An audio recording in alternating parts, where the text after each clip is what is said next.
Pardon, excusez-moi. Oui, moi je me suis fait un petit kiff, mais vous, ça vous arrive jamais de vous déguiser en Pennywise et d'aller dévorer des gosses en pleine nuit parce que le personnage vous fascine? Non? Ah bah c'est vrai qu'elle fascine personne, cette tête de palouet. Palouet? How about a magic trick? See this pencil right there? I'm gonna make it disappear. Here. Allez hop, je pense que ça vous a saoulé, moi aussi, on va passer directement au générique. C'est parti Marcel.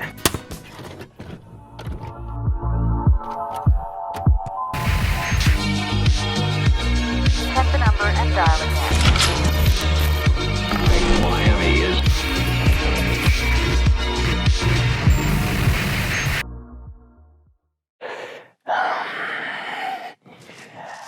I believe whatever doesn't kill you. J'arrête, pardon, désolé, excusez-moi. Well, si vous ne l'avez pas encore compris, je tiens à préciser que ce titre est un putaclicisme flagrant, puisque je ne pense pas que le Joker soit le film du siècle, mais bien le film du millénaire qui s'annonce, voire même jusqu'à la prochaine ère glaciaire. Vous le savez aussi bien que moi, tous les moyens sont bons pour percer, et vu que j'arrive bien après la guerre, je ne voyais pas comment faire autrement. Cette info mise de côté, je voulais aussi vous prévenir que j'ai été voir le film 2 fois en VO, que je n'ai lu aucun article ou vu aucune critique concernant le film, et aussi que je ne pensais pas que tout le monde allait faire des vidéos avec du maquillage sur la gueule. 10 € à la grande récré et une journée entière pour trouver cette putain de bombe, je peux vous dire qu'on va essayer de rentabiliser le bordel. Et puis il s'agit d'une critique 100% spoiler, donc si vous n'avez pas encore vu le film, eh bien je me demande ce que vous foutez devant cette vidéo. Joker, sorti en salle le 9 octobre dernier et réalisé par Todd Phillips, qui, vous le savez comme moi, n'était pas forcément pressenti pour la création de ce film, parce qu'il a globalement bossé sur des comédies un peu trash comme Very Bad Trip ou Projet X. Vous savez, ce film que tout le monde voulait passer en classe en fin d'année au collège parce que l'alcool, le sexe, la fête, tout ça on adore, youpi. Autant vous dire que le réalisateur était attendu au tournant, même si personnellement j'avais été rassuré par War Dogs, très bon film que je vous conseille. Le truc qu'on n'avait pas prédit, c'est que cet humour noir qu'on retrouve dans l'œuvre de Todd Phillips, il s'intercale parfaitement dans l'univers et le personnage du Joker. C'est évidemment pas un film où vous allez rigoler toutes les 5 minutes, mais on se surprend en tant que spectateur à rigoler à des situations et à des blagues qui sont complètement immorales. Mais c'est aussi là tout le propos du film, la question de la moralité, de la subjectivité, et aussi la question évidemment de la frontière entre le bien et le mal. Et même si elles sont très ponctuelles, ces touches d'humour, on tombe jamais dans la lourdeur ou l'exagération, puisque tout est fait avec une justesse assez drôle, assez rare. Et voilà, c'est... Ça, on le doit au réalisateur, mais aussi à Joaquin Phoenix, qui donne au Joker une interprétation vraiment inédite, avec une fraîcheur qui fait vraiment plaisir à voir. C'est du jamais vu et ça nous prend par surprise en tant que spectateur. L'illustration de ça, c'est vraiment le rire d'Arthur. L'interprétation de ce rire, elle est même pas dérangeante comme pourrait être celle d'Heath Ledger. Ici, on ressent vraiment toute la souffrance d'Arthur, et ça fait de la peine. Cette maladie psychique, c'est comme une possession démoniaque dont il aimerait se défaire. Enfin, on pourrait consacrer une vidéo entière à l'analyse de ce rire, mais c'est quand même triste de savoir que Joaquin Phoenix n'a failli ne pas être retenu pour le rôle à cause de son rire, justement. Non mais allô quoi! C'est saut 2016 ce truc. Tout a été mis en œuvre pour que le Joker soit placé comme une victime de la cruauté humaine. Vous savez, j'ai vu cette phrase sur internet qui disait qu'en 1989, le Joker était devenu un monstre en tombant dans une cuve d'acide, mais qu'aujourd'hui, c'est en tombant entre les mains de la société qu'il est devenu complètement fou. Et c'est complètement vrai. Pour moi, Arthur Fleck, aussi étrange et éloigné que cette comparaison puisse paraître, c'est une figure qui est dans la même trempe que Forrest Gump. Gros, t'as vu la semaine dernière, regarde faire un mec. Mais j'utilise mes références. Avant de m'insulter, écoutez-moi 2 secondes, s'il vous plaît. On a 2 garçons qui ne rentrent pas dans le moule du fait de leur trouble psychique et qui voient le monde avec une certaine innocence. Ce qui va faire qu'ils vont prendre des voies différentes, c'est la différence d'attention et d'affection qu'ils vont recevoir. Forrest a toujours eu l'amour de Jenny et de sa mère pour accomplir l'impossible, et c'est comme ça qu'il est devenu une figure très positive et un symbole de réussite pour le public. Arthur, lui, il n'a jamais rien de tout ça, personne n'a voulu l'entendre quand il en avait le plus besoin. Il est devenu le produit d'une société individualiste sans compassion. L'innocence dans les yeux du personnage disparaît peu à peu, contaminée par la violence de la jungle urbaine que représente Gotham. Mais par extension, et ça c'est quelque chose qu'on voit à la fin du métrage, il est aussi devenu un symbole de haine, celui d'une majorité que personne ne veut entendre. C'est la grande morale du film, prendre le temps d'écouter, comprendre, pardonner. D'idées qui font de Joker une démonstration d'humanité déconcertante. Après ça c'est une lecture possible du personnage et de l'histoire, après chacun verra midi à sa porte. Mais c'est aussi une grande force de la pellicule que de laisser le choix au spectateur d'envisager son propre point de vue. Et c'est là qu'on retrouve toute la question du sous-texte. On est là, on réutilise les cours d'Infocom, toi-même tu sais.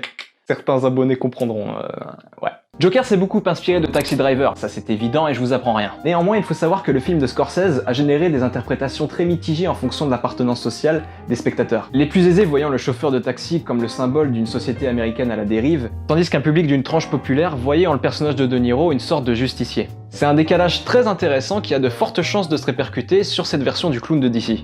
Avant d'attaquer mon dernier point, juste un petit mot concernant la scénographie. La qualité des décors qui nous sont proposés ici est d'une magnifique saleté, franchement. C'est sombre, et parfois d'une certaine poésie bizarrement avec toute cette analogie des super rats qui prennent le contrôle de cette version rétro de Gotham. Puis la musique aussi qui est d'une justesse surprenante quand on sait que la bande originale a été composée avant même le tournage. D'ailleurs c'est sûrement pourquoi il y a cette espèce d'adéquation parfaite entre le jeu de Joaquin Phoenix et chaque harmonie qui se déroule dans le fond.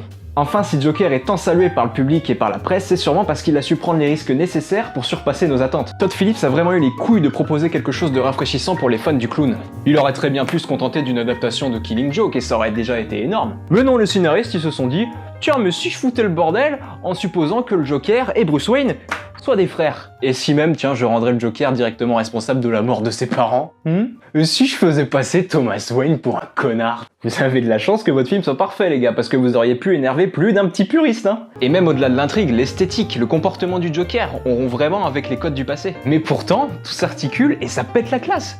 Regardez comme il est beau! Une symbiose qui prend tout son sens lors du climax. Une scène dont je rêve toutes les nuits, ce qui a le don d'énerver ma meuf qui risque de me larguer très bientôt. Cette scène, beaucoup d'entre nous la verront comme un hommage à la prestation d'Heath Ledger dans The Dark Knight. C'est la consécration du chaos, l'émerveillement devant le désordre. Le sourire ensanglanté sur les joues de Joaquin Phoenix, c'est vraiment l'image du basculement dans l'anarchie. Et pour ça, on peut clairement voir l'interprétation d'Heath Ledger comme une évolution de celle de Joaquin Phoenix. Les deux pour moi sont complémentaires, mais ne me demandez pas de comparer les Jokers au cinéma parce que c'est complètement stupide. Heath Ledger n'a pas dû suivre la même direction que Jack Nicholson ou celle de Joaquin Phoenix. Et Jared Leto... Voilà, donc ce film, c'est une fucking leçon d'écriture d'anti-héros, et c'est cultissime, quoi. Et je suis choqué d'avoir pu voir ça de mon vivant, vraiment. Le seul défaut que je pourrais trouver au film, c'est qu'il est si touchant et crédible dans sa démonstration du chaos, qu'on risque de voir des geeks sexuellement frustrés débarquer dans les rues, incendier des voitures et tuer des gens. Enfin bref, je tenais à remercier chaleureusement ma maquilleuse, mon cadreur, et mon parolier, qui m'ont aidé dans la réalisation de cette splendide vidéo. Oui, nous sommes en train de créer un véritable empire chez Good for Nothing Enterprise. Votre avis dans les commentaires m'intéresse toujours autant. Sur ce, je vous laisse là-dessus, mes petits clafoutis aux olives. Nous vivons une époque formidable et moi je vais commander directement mon cosplay jouet club. Ouh, 70 €, c'est abordable. Combien les frais de port?